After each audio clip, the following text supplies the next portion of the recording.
এই যে বঙ্গ কুম্ভ মেলা অর্থাৎ আজকে মাঝের চরে এত ভক্তদের সমাগম রয়েছে, একটি কি বলবেন একটু?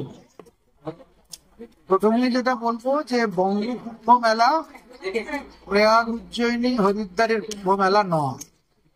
বঙ্গ কুম্ভ মেলা কুম্ভ সংক্রান্তির মেলা। প্রতি বছর মাঘ মাসের সংক্রান্তিকে কুম্ভ সংক্রান্তি বলা হয় এবং এই উপলক্ষে স্নান হয়। যে কোনো পবিত্র নদীতেই এই স্নান হতে পারে। আমরা যেহেতু গঙ্গা সন্নিহিত তটে বাস করি, সেই জন্য গঙ্গার উভয় তটেই এই স্নান, পবিত্র স্নান অনুষ্ঠিত হচ্ছে।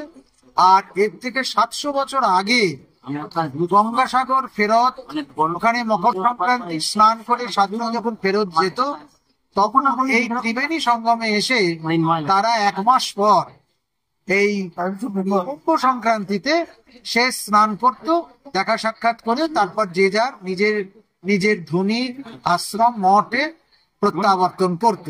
সেই উপলক্ষে 700 বছর আগের যে স্নানের ধারা প্রচলিত ছিল, রাজনৈতিক কারণে, অভ্যুত্থানের কারণে, রাজনৈতিক এবং রাষ্ট্রীয় পালাবদলের কারণে সেগুলো বন্ধ হয়ে গেছিল। আবার 3-4 বছর হলো সাধুদের উদ্যোগে এই কুম্ভ স্নান আবার শুরু হয়েছে। গঙ্গার দুপারেই এই স্নান হচ্ছে। মাঝের চরে এই স্নানের বিশেষ মাহাত্ম্য হচ্ছে, এখানে গৌরাঙ্গ মহাপ্রভু বাঙালির হিয়া অমিয় মথিয়া নিমাই ধরেছে কায়া, বাঙালির ঘরের যে নিমাই এইখানে স্নান করেছিলেন, সচিমা নিমাইকে নিয়ে এখানে স্নান করেছিলেন। সেই দিক থেকে দেখতে গেলে এটা কেবলমাত্র কুম্ভ সংক্রান্তির স্নান নয়, মহাপ্রভুর মায়ের সেই দিব্য স্নানকেও আমরা স্মরণ করছি। সেই সমস্ত কিছু মিলে মিশে এর একটা আলাদা মানবিক গুরুত্ব রয়েছে। বলছি মহারাজ, নদিয়া জেলাটা কিন্তু একটা ব্যতিক্রম জেলা, যে জেলায় হচ্ছে মহাপ্রভুর কিন্তু জন্মস্থান। অর্থাৎ সেই ক্ষেত্রে কিন্তু নদিয়া জেলায় ধর্মীয় বিভিন্ন অনুষ্ঠান বলেন বা যে কোনো বিষয় কিন্তু অনেকটা এগিয়ে থাকে। সেই বিষয়টা কি বলবেন যে মহারাজের জন্মের সেই জেলা?